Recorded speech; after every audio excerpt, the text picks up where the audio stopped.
Part 1 kita dah tahu dah cara untuk trade forex.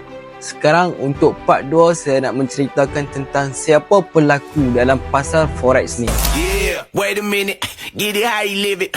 10 toes in when we standing on business. Abang Kak dengar betul-betul. Siapa pelaku dalam pasar forex ni? Nombor 1, Bank Sentral.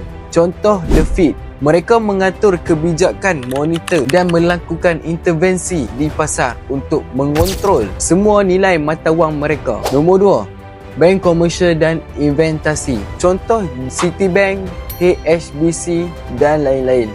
Mereka menyediakan equity yang sangat besar dalam pasaran forex dan melakukan transaksi dengan jumlah yang sangat besar. Nombor 3, perusahaan multinasional. Contoh kita ada Apple, Toyota, Samsung dan lain-lain lagi. Mereka melakukan transaksi forex buat keperluan bisnes international mereka sahaja. Nice.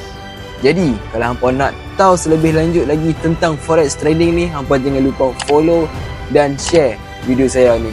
Okey abang Kak? Assalamualaikum.